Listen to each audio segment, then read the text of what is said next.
everybody. Happy Super Bowl Monday. If you're like us, I'm sure you guys tuned into the Super Bowl and you might be paying for it today. Make sure you drink a lot of water because you're probably a little bit dehydrated.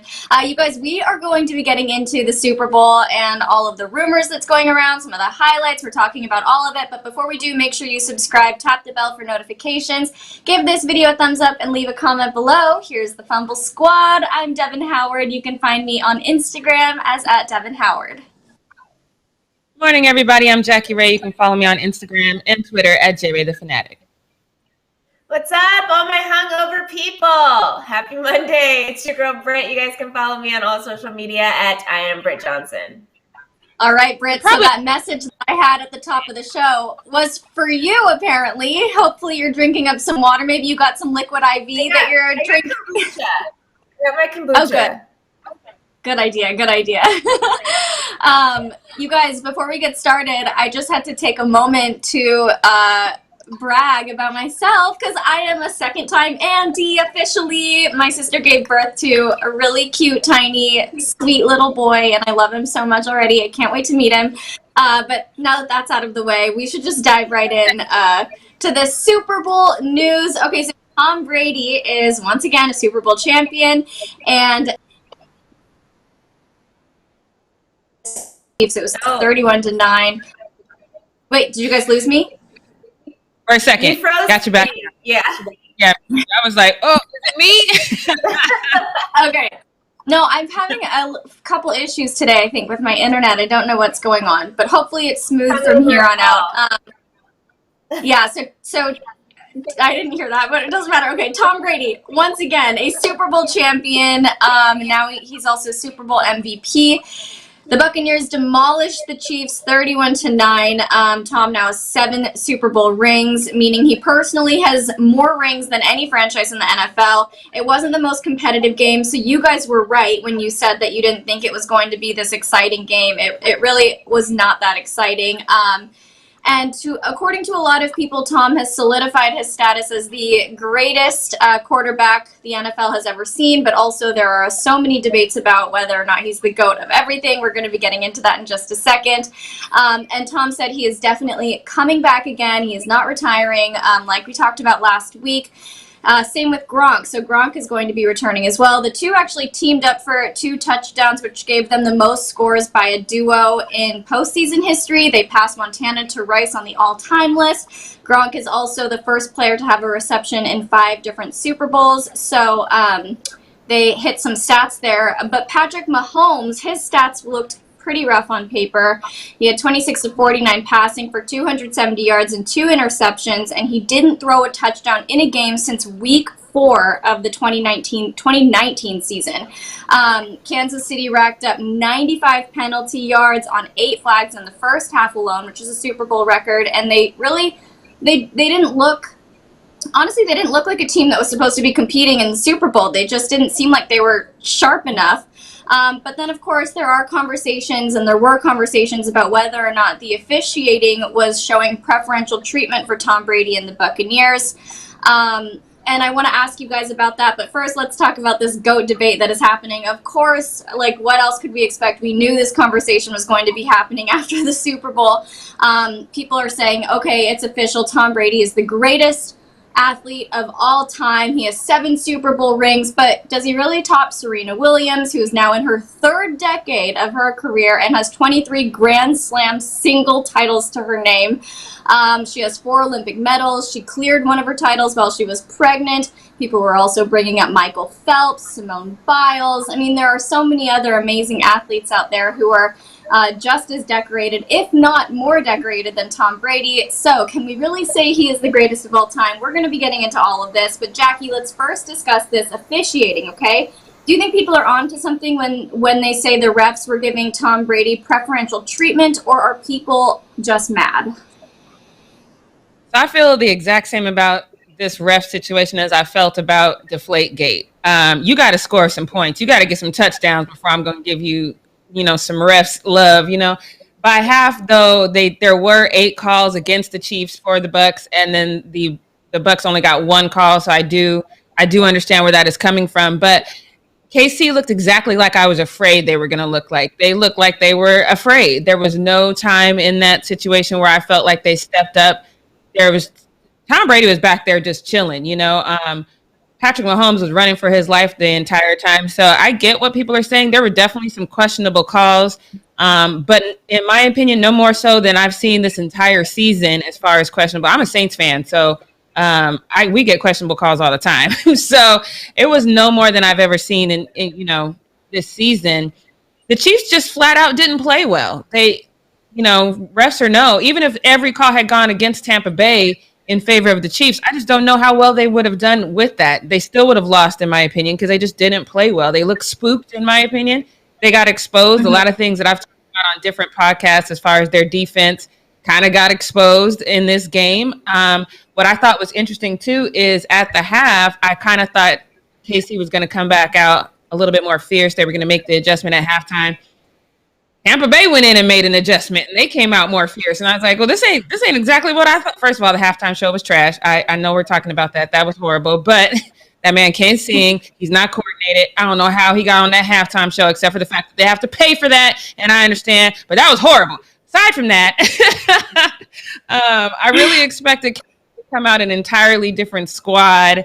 They did not. Tampa Bay came out and like, let's keep our foot on the gas and let's just run over these people.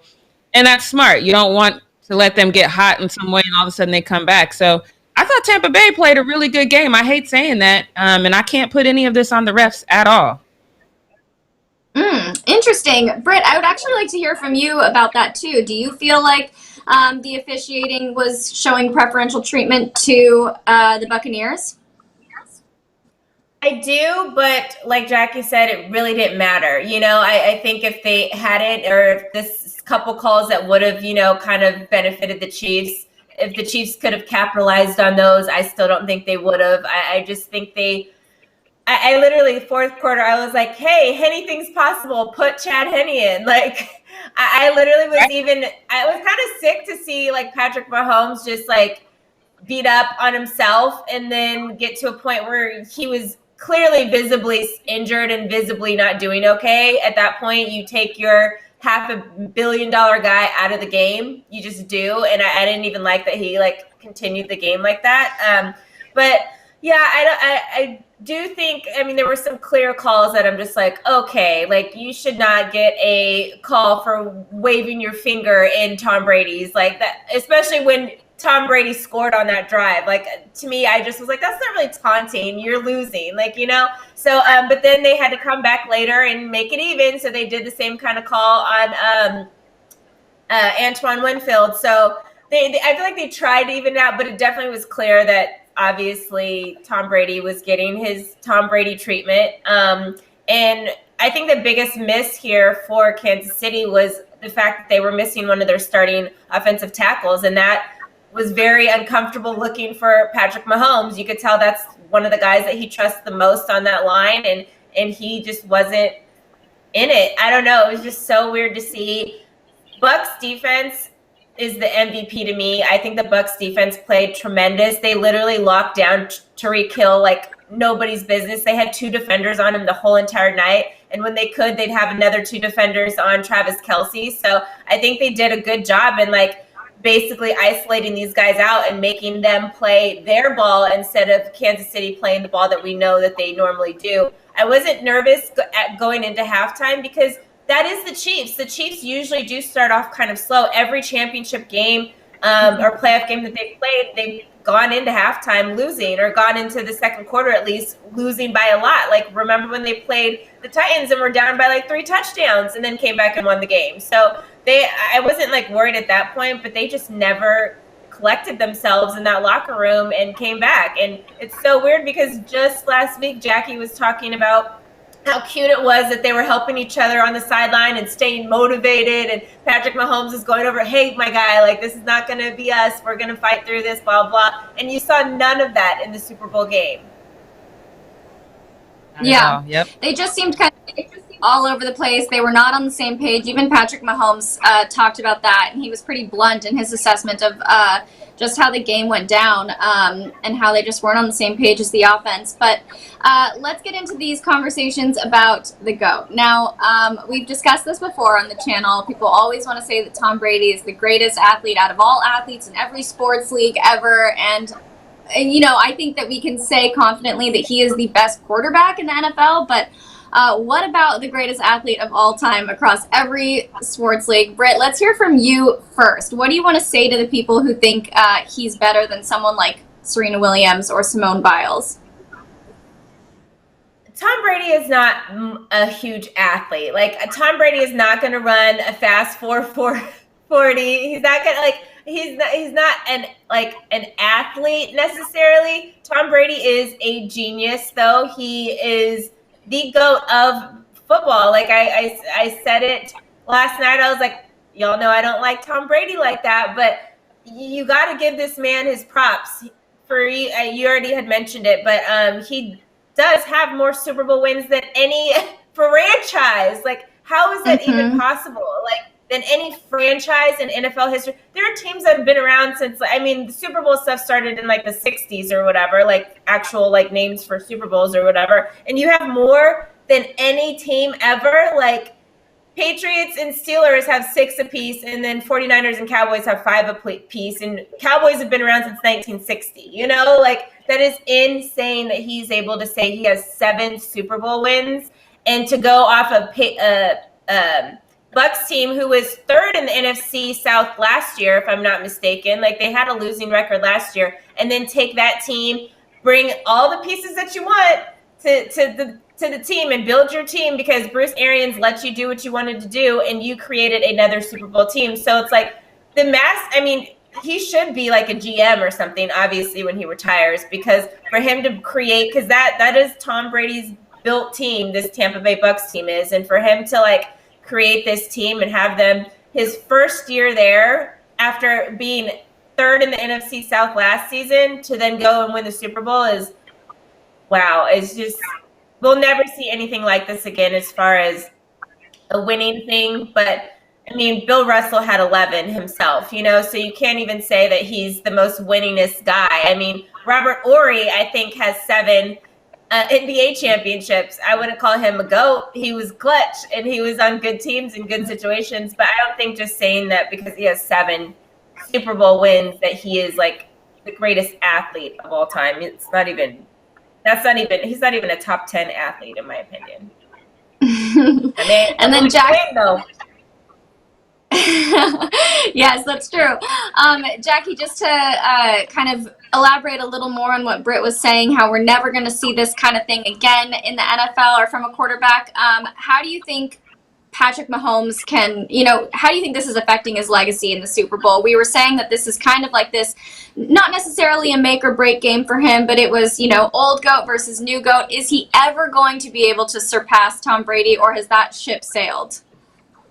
Yeah, I'm not walking it back. I said what I said last week. I said if you can't beat the GOAT, then you are no longer in the GOAT conversation ever, hereto and forevermore. And that's a fact. This is unprecedented. We haven't seen too many times where the greatest of this time gets to meet up with the greatest of all time. You know what I mean? And this is what we had in this moment. He had this moment to capitalize on it, and he failed. Sure, you can look at a bunch of different reasons. Like Britt said, he was missing some pieces on his offense. His receivers looked shook. The ones that when they did get it to him, there was a couple of times the ball hit people straight in the face, and they just wasn't bringing it in. Yeah, right in the face. 1, 2, 3. Right. So no matter what no matter what you're saying about that situation, he had an opportunity, and whatever, he failed. I said this is proof that they need a dope slot receiver, because the fact that they isolated Travis Kelce and Tyreek Hill, and then they were just done. You need to go talk to the Bills about Cole Beasley, get you a dope slot receiver in there that can show up for you in those, get you some checkdowns. But nonetheless, They didn't have that, so no, I'm not walking it back. That GOAT conversation is over. He can still be a great. There's a lot of great. I think Peyton Manning's great. He's my favorite quarterback of all time. Do I think he's a GOAT? Absolutely not. But you can still be great. But I don't want to hear the term GOAT when we're speaking of Patrick Mahomes ever again. And then just to go back to what I asked Britt about, when people say Tom Brady is the greatest ever above I can't hear you. Everyone else, what's your response to that kind of statement? I can't hear you, Devin. Hold on. Is that just me? Can you hear me now? Can you Britt, hear me can now? you hear her? Can you hear me, Jackie? Mm-mm. Oh, so it's you, Jackie. Oh, it's just me? Oh, my God. All right. So I'm going to go out and come back in. Okay. Then, Britt, in the meantime, let's talk to you about Patrick Mahomes. Do you agree with Jackie when she says that he now, because of this loss, can never be considered a great in the same way that Tom Brady is? Yeah, I mean, I said the same thing too. That was me and Jackie both agreed on it last week. He's not like that's, and my guy didn't even throw one touchdown catch. There was a moment in the game where he was out of 10 pass attempts, he had 3 completions. Like he just no, you didn't even score one touchdown, my guy. Your percentage in your pass completions was terrible yesterday. Like you played terrible. So not only did you lose against Tom Brady, but you had a terrible game and you looked scared and nervous and confused, and so did your team. You didn't rally your team to get to a higher level that we've seen you do very easily in the past. It's not like Patrick Mahomes hasn't been that guy, but clearly up against Tom Brady, it was a totally different scenario, and you couldn't even manage to handle yourself. And Tom, we've talked about it. Tom Brady is 43 years old. If you are this young, able-bodied, and you can run, sucked at running yesterday. He did have, I think, 3 or 4 first down conversions or whatever, which was good, which is what we know Patrick Mahomes for. He leads the league in that as far as quarterbacks are concerned. But other than that, like, he started getting real intimidated, real scared. And yes, that Bucs defense was on fire yesterday. But my guy, if you want to be in this conversation, you got to come with it when the time is here. And he did not do that. He fell miserably at that, in fact. So no, he's never, ever going to be the GOAT again. Nope. Unfortunate. Very unfortunate. Yes, we can hear you now, Jackie. So then I'll just have one more question for you before we move on to the post-up. I want to hear from you. When people want to say that Tom Brady is the greatest athlete ever, above Serena Williams, above Simone Biles, above anybody else, what's your response to that? I'll say those are people who actually don't watch any other sports besides football, because like Britt already said, he's not very athletic. He's very good at what he does. And I think that no one wants to overlook that. I think that's why I love Floyd Money so much, is he's very good at what he does, and he makes you fight his fight, and you're not going to beat him in his fight. And I think Tom Brady's the same way, but I would love to see him and Travis Kelce run up against each other, or Tyreek Hill. He's going to get smoked by both of those people. I could probably legit outrun Tom Brady. He doesn't scramble very well. This is probably the most we've seen him scramble in his entire life since he's been on the Bucs. He just doesn't do it.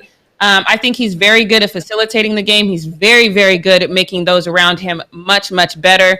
He's a leader in the locker room, so everyone levels up when he's around him. Those are all things that are intangibles, sure. But as far as his athleticism, no, I don't think he's he's an athlete like that. I think he's dope at what he does, and I'll give him that. But I think everybody needs to calm down.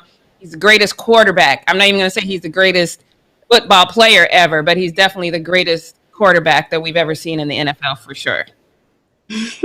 Calm down, settle down, everybody. People get so hyped up on that kind of thing. It's like, yeah, what he's done is very, very impressive, but we can't ignore all the other medals and awards and wins that other great athletes have achieved and say that Tom Brady's better than all of them. So yes, I am with you guys 100%. We do have to give credit where credit is due. I know we're not big fans of Tom Brady, the person, on this channel here, but hey, the guy did it, and it's worth acknowledging. So good job to Tom Brady. And you guys, that wraps up Need to Know News. So let's go into the post-up. All right, yes, let's get it. I'm so glad that it's got to suck to be a Chiefs fan right now, because not only did you lose, you lost in epic fashion and to Tom Brady on top of that. And Tom Brady is unmoved. Like it's just another day for him. It's just another win. He's just going to go in the locker room, start cleaning up because he knows it's his last day in that locker room. He's just unfazed by the whole thing. This is funny to me. Take a look at this video. She talking about Showtime. Tom is over there in his own little world. That's where Tom is. Right there. Y'all see him? He been did this, bro. He don't care. This man is a legend, dog. He been doing this. That's hilarious to me to see him literally just cleaning up his little area. Like, I'll go out and get that trophy in a minute, but let me make sure everything's clean in here first so I can just bounce after. That's a GOAT move to me. That is, I have been here over and over again. I do not care about this. I actually really like this moment, but Twitter, they had some things to say about this that I found hilarious. So let me show you a couple of little jabs. Like you said, a lot of people don't like Tom Brady. Now, this one is funny to me because one of these we're going to have to talk about because I didn't know about this. But he calls him Tom Fraudy is a cheater. Bill Belichick is a cheater. Deflated a football. Drugged Seahawks head coach. Of all the things I've said Tom Brady has done, I've never said that. Aaron Rodgers is the best, questionable. Antonio Brown carried... paid Gronk to get out of retirement. Patrick Mahomes was injured. Yes. Okay. We'll give you some of those. But Britt, I've thrown a lot of jabs Tom Brady's way. I never accused him of drugging nobody. Did I miss one? I think that I missed it too. I did say maybe they were trying to get the barber the COVID to give to all the players. I was like, maybe that's on Tom Brady's record. I would have switched that one out with that, but I haven't heard of, drugging Pete Carroll. I don't know. Maybe now, there was something. Pete Carroll had an assistant coach that had to go into rehab but that wasn't even against the Patriots, so I don't even know. I'll have to do some research. Y'all got Tom Brady out here doing stuff that I ain't even know. Let us know in the comments if y'all know something we don't know. Right. Man, I did a whole video about all the ways that Tom cheated. I didn't put drugging nobody in there. So if I missed, he didn't even cover Spygate in there. And that the ones he mentioned, he didn't even say Spygate. Like, you're missing legit ones that we all know about. But he didn't cover the school, nothing. Yeah, I don't know. I think it sounds made up to me. So I'm not going to give him that one. But because Tom Brady, that's just too risky. You have to do more than throw away his phone and his SIM card if he does something like that. That's too risky. I don't think that he did it. That's just me. But look, payback is something else. That's something that we have learned on this show. Just know that karma is going to make it come full circle. So you got to be able to deliver at all times. And we saw that Winfield ends up having the last laugh. Now, here's the thing. It was 31-9 with 3 minutes and 58 seconds left in the fourth quarter. Basically, the game was over. And Tony Winfield decided to get some payback. Now, look at this. Let me show you this tweet. It says Tyreek Hill gave Winfield Jr. the peace sign in the regular season. That's the regular season. And then Winfield got the last laugh. But so let me show you. So that's how Tyreek got the peace sign earlier in the season. But I found a video of what this is. He stopped, waited for the man to get up, got in his face. That's extra to me. That's a little bit extra. But I'm here for all of it because what you're not going to do is be losing in this epic fashion and think I'm not going to remember the time that and he did a backflip. I remember that play. Tyreek got in the end zone, pieced him out, and then did a backflip. So take this peace sign home with you. And I like Tyreek, but you're going to take this home with you. And I was there for all of this. But we've talked about how awful the Chiefs were playing. I don't know if there's a way that I can verbally convey how bad they were playing, but since a picture is worth 1,000 words, they were basically beating themselves up. Literally, they are literally out here guarding themselves again. This is so embarrassing. Like, I just seeing this, I saw some people say that, hey, Madden does that when it's glitching. So I guess the Chiefs were out here glitching. This is so embarrassing. When I saw this picture, I was like, I really don't want to talk about this, but we have to. That being said, we've talked a lot about Patrick Mahomes not playing to that GOAT level. He did have one play where somebody should have caught this. This was the most epic incomplete pass I have ever seen in my life. Man went straight horizontal before he got it off. Take a look at this video.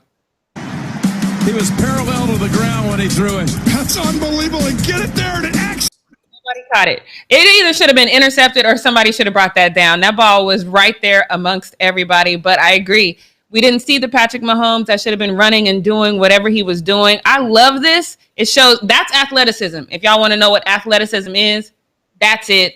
You'll never see that from Tom Brady. Not to say that he's not the GOAT, but I'm saying that's not something Tom Brady would do. But let's move on to this next one because I like this next one since you want to kind of go across all sports. Robert Horry, Britt talked about him earlier. He actually won 7 championships, 2 with the Houston Rockets, 3 with the Lakers, and 2 with the Spurs. He has the most NBA championships not won by somebody on the Celtics, which I think is a weird stat to have. But that 7-ring club is an exclusive club, and Robert took some time to welcome Tom Brady to it in this little, I hate these kinds of things where you put your head on a cartoon character. It just looks weird to me, but I appreciate it. He says, congratulations, Tom Brady. Welcome to the 7-chip club. You got a lot of people actually on Twitter tweeting out to Tom Brady. LeBron did. A lot of people did. So I think at this moment, we all just kind of acknowledge that he's definitely the GOAT. But let's take a detour for a second because I want you to summon your best dad joke, Britt and Devin, if you got one, because I want to see if it's better than Giannis's dad joke. This is an old video, but it was worth it. We just found it. Let me let you hear Giannis's dad joke and see if you got one better. Take a listen. Okay, you guys take it easy on me. 1, 2, I have a joke. Okay. Knock, knock. Obama. Obama who? Obama so. No one laughed. Jesus Christ. No one laughed. One person laughed. I thought that was so tragic and sad. Not one person laughed. So I want to see, Britt, do you have a good dad joke that somebody might laugh at? Okay, this is actually from, I remember it, my dad said it to me when I used to run track, and he was like, hey, what do they call, or what do sprinters eat before a track meet? And then I was like, what? And he's like, nothing, they fast. Wait, okay, go ahead, Devin. I have one, and this is actually one that Giannis said, that Okay. the tweet that Giannis put up, unless you were going to get to it, Jackie. No, go ahead. Okay, Giannis tweeted, I heard Shakira and J-Lo are not performing because it's the weekend. They don't work on Sunday. That's the tweet. Britt's like, nah, I'm not doing it. I'm not doing it. Okay, I got one. What's the best time on a clock? No one? 6:30, hands down. Get it? Because both hands are down. Oh. Okay, guys, comments. Who won? Who in the comments won? I think mine was funniest. So JD got mine. He said, I get it, Britt. That is hilarious. All right, that was fun. I love dad jokes. If you got some dad jokes, go ahead and put those in the chat because those might get read on Friday. Don't forget, we do the Fan or Foe Friday, so tell us a good joke that might get in there. But, you know, I love me some Kevin Harlan. Y'all probably love him too. Nobody calls a game like this man. He didn't have a lot to say about the Chiefs, but there was this epic moment in time that will always live on Instagram, Twitter, wherever. We're going to be talking about that years to come. This is fantastic. Take a look. 5:03 to go. Someone has run on the field. Some guy with a bra. And now he's not being chased. He's running down the middle of the 40. Arms in the air in a victory salute. He's pulling down his pants. Put up your pants, my man. Pull up those pants. He's being chased to the 30. He breaks a tackle from a security guard. The 20, down the middle, the 10, the 5. He slides at the 1, and they converge on him at the goal line. Pull up your pants, take off the bra, and be a man. And the players with hands on hips at the other end of the field are looking at him and shaking their head and saying, why, oh why, is this taking place in a Super Bowl? Kevin is the GOAT to me. I mean, he was like, my job is to call this game. There's some crazy person on the field. I'm going to call it. And that was the first time we saw anybody break a tackle like that in the whole entire game. Twitter was hilarious on this. I thought Twitter was going to kind of get up in arms about the whole "be a man" comment, but I love that they didn't. They kind of just had fun with it and said that, you know, the security should be ejected because he'd given himself up and they tackled him anyway. So hands down, love that moment in time. So let's get on to this next one. So this might have been, you guys know we made some history because we had the first female officiating the game. That's Sarah Thomas. I love that. But maybe it would have been better if she officiated next year, because Twitter found this and it's an interesting thing. Kind of makes you think that maybe there was some favoritism. But it says Sarah Thomas, the female referee who will make history in tonight's Super Bowl, has a son named Brady who is 16 and was born after Tom Brady's second Super Bowl win. Just saying. That screams to me favoritism. I'm just gonna go to you, Britt. How do you feel about knowing this ref named her child after Tom Brady? I feel like she probably named it Brady because Sex in the City, and Miranda had a son named Brady, and she probably watched Sex in the City. Like, it's probably not even related to Tom Brady. And I feel like this is just another man out here trying to get a girl down and say that she has favoritism and girls can't do this and do that, blah, blah, blah. I don't care what you have to say, Darren. I don't care. Bad fact. Well, if it was a guy and he had named his son Brady, then you know it's not based on Sex in the City. So then would we have a conspiracy theory then? You can say whatever you want about guys. The NFL is full of guy refs and whatever, but this trying to hone in on the one woman that has ever done a Super Bowl, no, I'm not here for it. I'm not here Oh my goodness. All right, Devin, what are your thoughts on our lady ref having a baby Brady? You know, it's a little sus, but I think that Brady is, you know, it's a common name. I don't know. I don't believe that there's anything really to it here, but yeah, I don't know. I don't think that this is a surefire sign that she was favoring the Bucks. I don't think so. All right. Well, I personally believe she was favoring the Bucks, just because I saw her on a couple of times actually having conversations and like walking with people and full on conversations. That being said, I don't care. Like I said, Kansas City didn't do anything to help themselves. I don't think the refs did enough to really hurt them, so I don't care.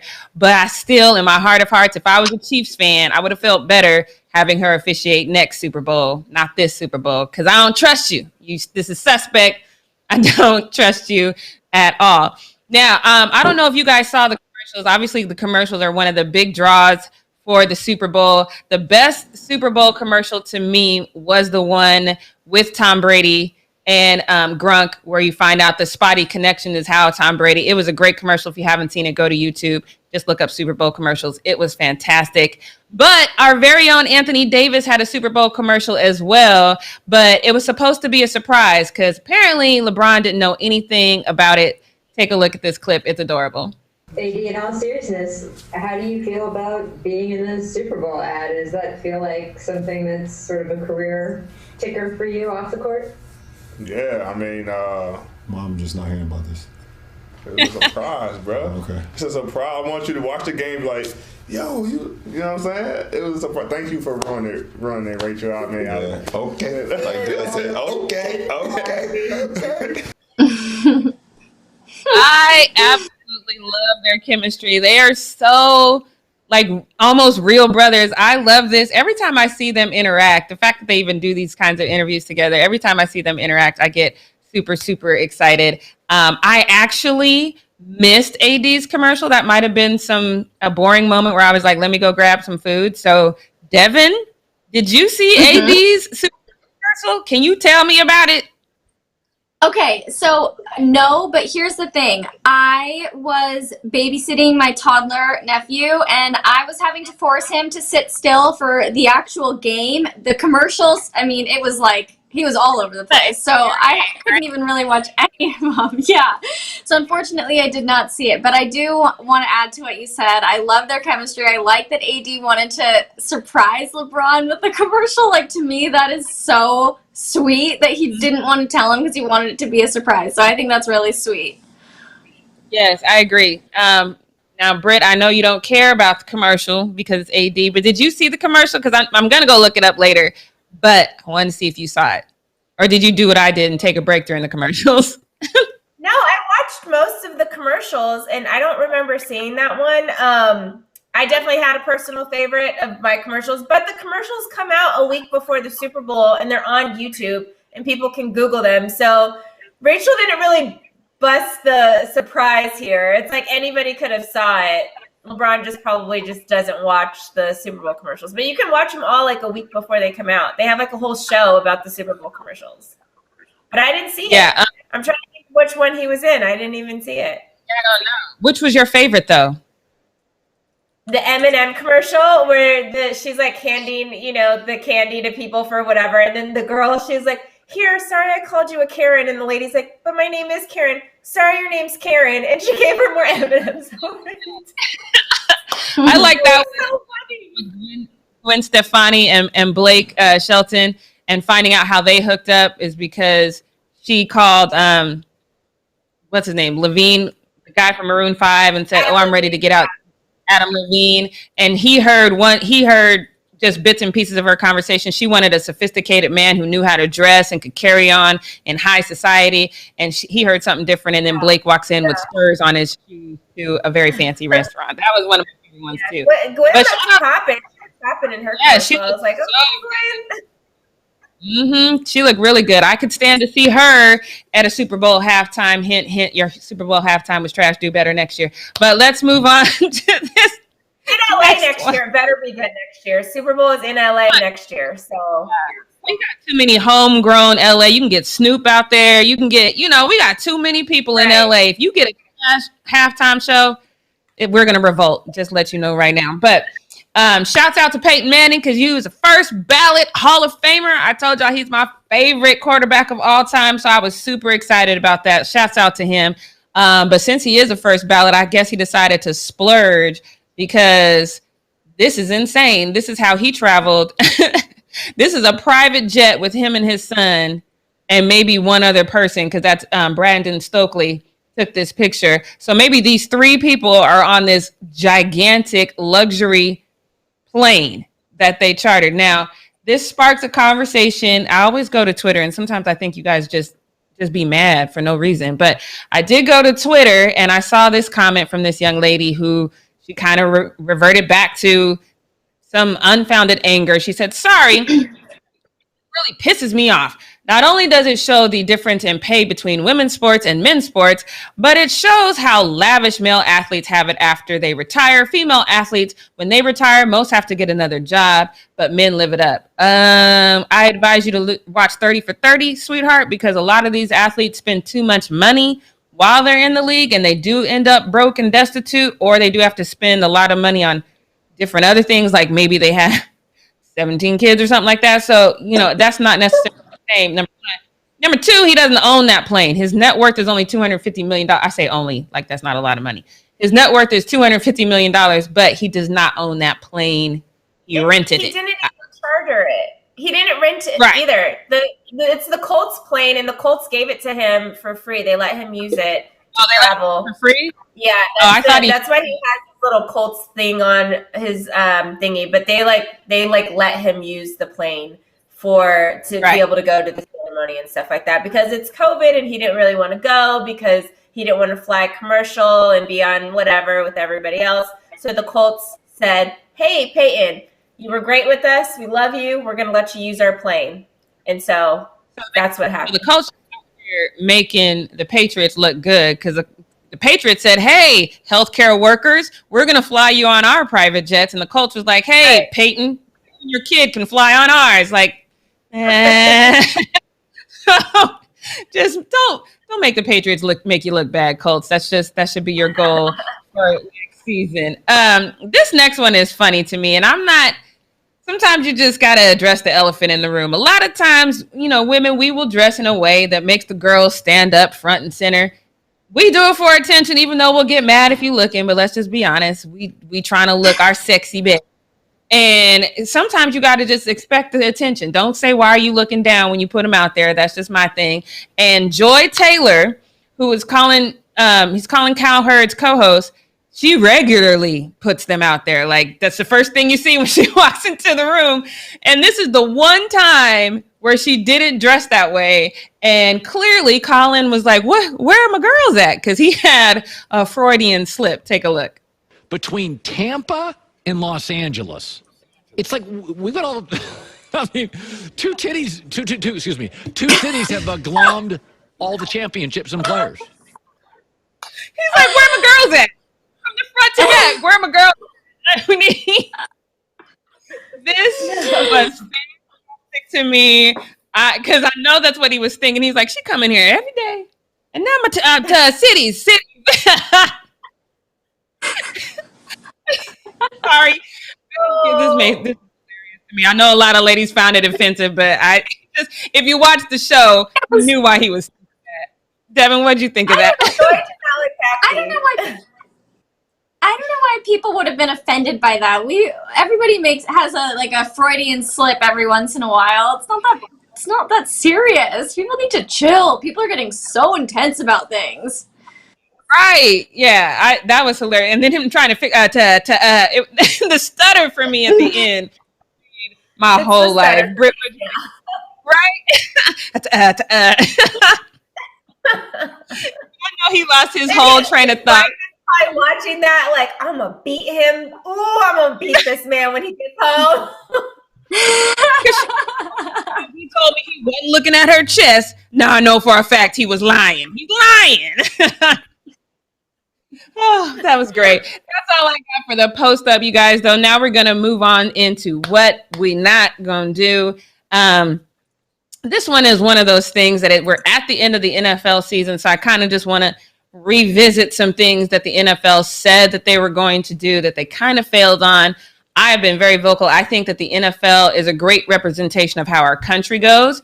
It's $1 billion industry, but there's not a lot of Black ownership in that. And there's a reason for that. And I think it's odd. I've always had a problem with the fact that the executive positions, the coaching positions don't represent the demographic. The demographic of the NFL, as far as the players are concerned, is 70% Black. And they did all of this fantastic pandering to us saying, hey, we know there's a problem. We know we're going to do better, this and that.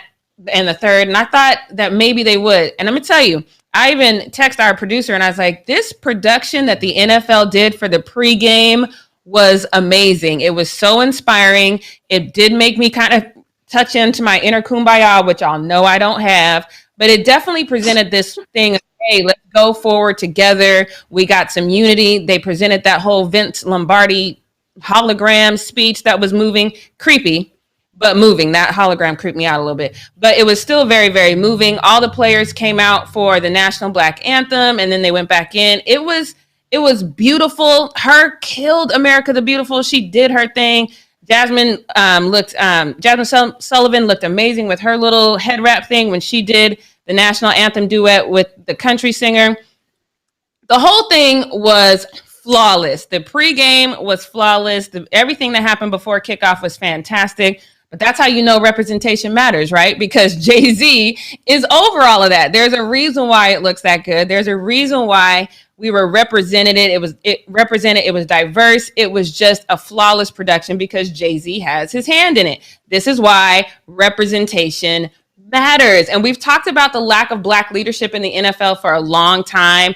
The last time we explored this topic, we had 3 Black head coaches in the NFL. That was the Chargers, Anthony Lynn, the Dolphins, Brian Flores, and of course, Mike Tomlin from the Steelers. Of course, the Chargers fired their head coach, so that brought us down to 2. So then the headlines I started seeing were like, oh, the NFL doubled their minority hirings. You can spin anything the way you want, right? Because you're basically saying, hey, when you say it out loud, it's like, oh, wow, the NFL is moving forward. Y'all went from 2 to 4. Like, these headlines are ridiculous. And of course, that's something that people started talking about. People started saying, hey, well, it's cool that the Texans made their hire, and it's cool that the Jets made their hiring, but the Texans probably did theirs just to try to smooth things over with Deshaun Watson. So that's not getting the credit that it deserves. But Are we going to pretend that Eric Bieniemy, Byron Leftwich, and Todd Bowles, who are completely worthy people, who were completely overlooked? Why is that? So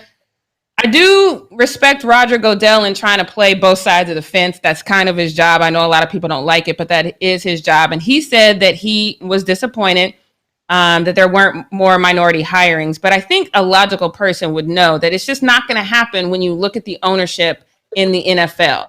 If there's not black ownership, you can't expect these kind of thought process to change, because this is something that has been ingrained in the old white owners that they have now, and they'll probably be passed down to their children. So I think you have to really expect to go forward. You need some black ownership. But Roger Goodell did do a quote, and I think it's worthy to mention. He said, "We spent more time working with our ownership on that, and the league's owners are committed and focused on doing more.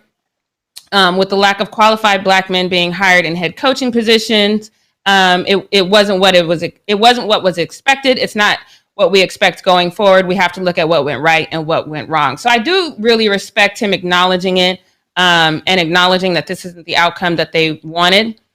So I respect him for that, because I think that that's not the Roger Goodell that we've seen in the past. But what we not going to do is pretend that this is ever going to change. I've said this before. You really can't change what happens at the table if you don't have a seat at the table. And if there's no black owners, you can't expect this to really change, because they're going to fight that system, right? So I've said it before. I'm going to say it again, even though I doubt it will happen, but I think it could happen. The NFL needs 2 expansion teams, and both of those need to have black owners, because that's the only way. Again, representation matters, and you can't expect the owners to change when they can huddle up in their little group of old whiteness and just keep doing what they've been doing. You need somebody in there to kind of break that up. So without black ownership, I just don't think that's going to change. But I do, again, respect Roger Goodell in his bringing this to people's attention, because I just don't think it's right that leaders don't represent the demographic. And that's in everything. In the police department, it's the same way. So I think that that's very important that he at least addressed it. But Britt, what do you think about this? I know this isn't the Roger Goodell that we usually get. He kind of usually glosses over things and tries to make the owners look good. But at least this time he was saying, no, we didn't get it right. We have to do better. But what do you think that we'll see in the NFL going forward? Okay, so there was a moment in the Super Bowl yesterday where they were showing Roger Goodell sitting next to Russell Wilson and Sierra. Russell's sitting there like, oh no, what is happening? Like, not saying anything, just looking straight ahead. And Sierra is leaned over Russell, talking to Roger Goodell. I feel like that honey told him everything and was like, listen, my guy, this is what you need to do. And we need this and we need blah, blah, blah. Because she was like talking, going whatever. And Roger's like listening. And Russell's just like staring straight ahead.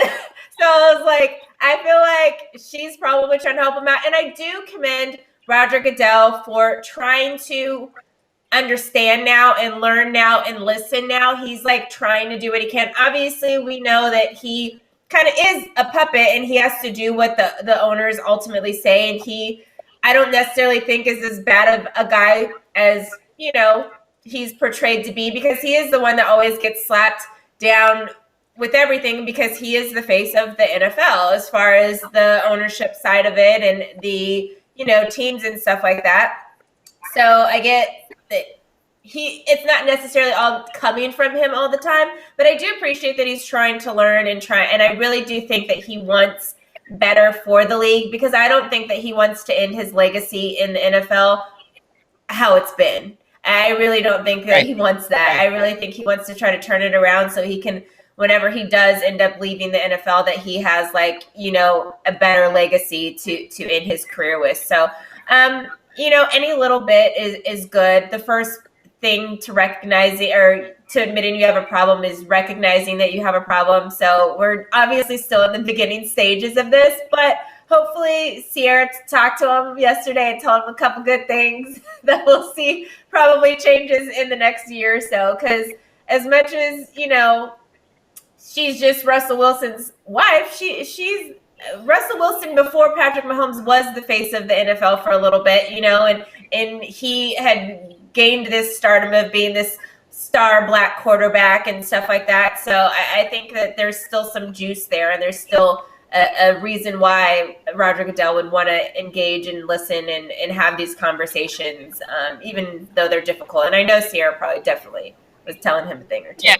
Yeah, and Russell Walter, I'm sure that's a very family. It is trying to change things, change the narrative, change the landscape for a lot of different people. So I'm sure Sierra was definitely giving him an earful. So you're probably right. But this is definitely a different Roger Goodell than what we've seen 3 years ago. 3 years ago, Roger Goodell would have glossed over this. He would have said, hey, we went from 2 to 4. That's a big deal. And he would have left it at that. So I really appreciate him being, a different person and trying to bridge this gap, because there's definitely a gap between players and owners and there's a lot of communication that needs to happen. So I definitely respect him for that. I thought he did a great job. So you get ready. I'm going to get my girl Devin up here so she can get her little beatboxing on, because, she got a water bottle this time. Okay. Now it's time for Britt's takes. Britt's takes. All right, we are talking about one of my goats in my head forever, and maybe he's a goat now more than he was during his career, but my boy Tony Romo, who played his entire career with the Dallas Cowboys from 2003 to 2016 was his last season. 4-time Pro Bowler, obviously never did anything in the playoffs. It's unfortunate. It is what it is. But my guy is a likable guy. He's won the Walter Payton Man of the Year award. And now he is made it to the Super Bowl as a commentator and doing amazing. Calling games is amazing. We played this drinking game yesterday, and one of the little squares was take a sip every time Tony Romo predicts a play, because we all know that is what he is good at. That is what he is known for. And I love every part of his commentating, his analysis, all of that stuff. But y'all tried to mess up my man's moment yesterday. My man is calling the Super Bowl. He's made it to the Super Bowl. He's doing what he does. And Barstool, of course, pointed this out. A couple more shakes next time, Tony. Now, if you want to scroll down to that little nether region, there looks to be a spot on his pants. And apparently, I don't know this because I'm not a dude, all the guys were like, that means he didn't shake off his pee after he finished going pee. And that is the little dot from his pee. And Twitter went crazy, and I am not here for this, but Twitter went in and they started clowning my boy, Tony Romo, and called him Tony Wet Spot. I'm not here for this. We are not doing this to my guy. And it sucks because he had the lightest gray pants on. This other one said Tony Romo halftime pee spot. Tough break, but we've all been there. I never knew that was a thing that all of you guys have forgot to wipe your balls or whatever it is when you go pee. The next one, Tony Romo made pee-pee during halftime. Very funny, Barbara. Very funny. Didn't like that one there. And this last one, did anyone else see the pee spot on Tony Romo's pants right before the half started? It probably wasn't, but I'm telling myself it was. So, P-Gate is the new thing. Apparently, there has to be a gate that's connected to a Tom Brady Super Bowl. And this is it, you guys. It is P-Gate 2021. I need my ladies on the screen because I wasn't having this. This is Tony Romo is my guy. Did Tony Romo forget to shake his pee off well enough before he went back into the game? Jackie? Oh, Jesus. I mean, I feel like that's too much. I feel like we just moved to Chardon to Tony Pee, and P-Gate 2021. I mean, it could have been. He could have literally had a drink in his hand, and some condensation came on the bottom of the thing, and one single drop on his pants. That could be it. It's happened to me before. That's what I think it was. Because I'm gonna leave it alone. Because if that's a small spot, and never mind. You're going into another realm now. Devin, Okay. So this is what I'm thinking. Okay, I don't know I don't know what it's like to be a guy. So I've never been in this situation before. Obviously none of us have. But I imagine that if you forget to shake it off after, the amount that is still there is probably not enough to get through boxers and to seep to the outside of a thick pair of pants, right? Commando, though. Either you're saying he didn't have underwear on, or it's not a pee stain, or it's not a pee drop. Sensation. From a water bottle. Because if it would have been that defined, you're saying, Devin, that he would have not had to have underwear on. Yeah. Like if you have underwear on, it wouldn't have seeped through that much. Right.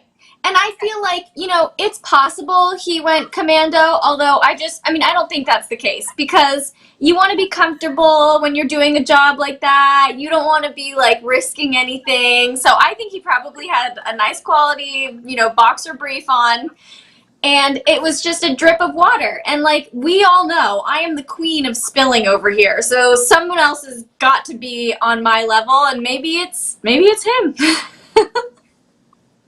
Yeah, Kevin said it could have been water from washing his hands, because guess what? We wash our hands, okay? Tony Romo washes his hands. And it literally was a perfect drop. It could have came from anywhere. He definitely didn't pee himself a little bit. Maybe he was laughing too hard, peed himself a little bit. Don't think that was the case. Problem. That's a whole different problem if he's laughing a little bit of pee out. I'm mad at the guy, though. Why not? You see it there, zoom in a little bit so you take the little spot out the shot. Like, I'm mad at the cameraman. Do your job, my guy. You're supposed to notice stuff like that.